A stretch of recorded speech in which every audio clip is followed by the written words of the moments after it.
Particularly when you're taking a short trip or when there's an important appointment at your destination, delays stink. It should go without saying that airlines, pilots, and flight attendants dislike delays as much as passengers and try to do everything possible to reduce the tardiness of a flight. You may have heard a pilot make an announcement before departure to apologize for a delay and promise to make up time en route.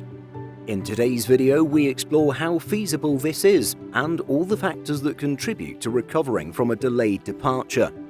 Let's get started. Airlines market their flights based on what are referred to as block times.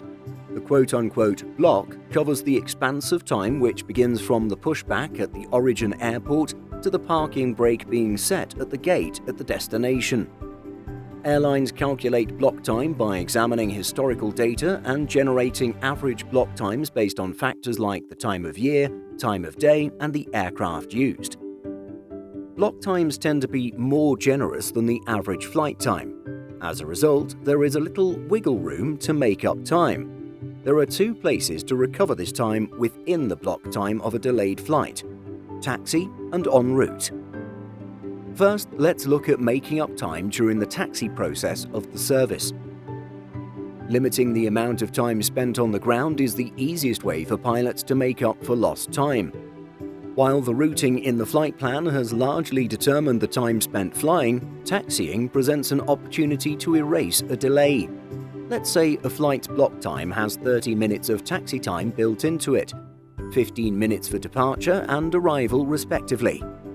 If the pilots taxi for less than 15 minutes on either end of the flight, they will eliminate some of the delay. Reducing taxi time is easier at small airports compared to bigger ones. At large airports, flights are controlled on the ground based on the departure runway, the direction of the first turn after departure, and scheduled time for entering the ATC system after departure. For example, Dallas-Fort Worth International makes all westbound departures launch off the west side, while all easterly departures launch from the east side of the field. If your plane is parked on the west side but is heading to New York, your pilots probably cannot do much to eliminate taxi time at a facility like DFW. Other airports, such as Chicago O'Hare, use a metering system where flights are put into a queue after they have pushed back and have called ramp control. At smaller airports, the variable that most significantly impacts taxi time is the departure runway. On a day when the winds are calm, pilots can ask ATC for a runway closer to their gate to reduce taxi time because the takeoff performance will be nearly identical from either direction that the runway faces. ATC will generally grant this type of request as long as there aren't other planes using a conflicting runway. Smaller regional airports also service less traffic, so pilots don't have to wait for other aircraft to depart before it's their turn. This helps reduce a delayed flight's block time as well. At the risk of stating the obvious, smaller airports are just that, smaller.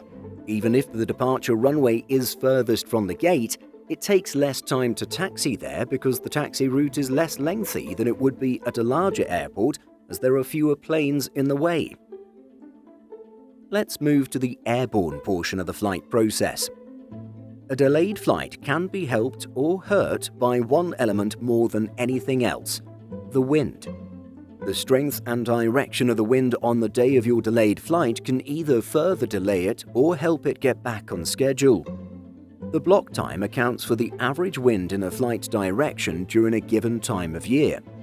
If your flight departure is delayed and faces a headwind greater than the assumed average, there is virtually no chance of getting back on schedule, even if your pilots found an efficient taxi route. Time spent in a headwind is an overall detriment to flight times. Conversely, a stronger than average tailwind might very well see your flight make up the time in the air that your pilots might have teased in their welcome announcement.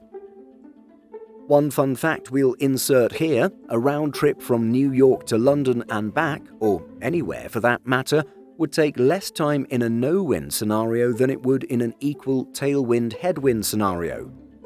A 3,000-mile flight flown at 500 knots takes 6 hours in no wind.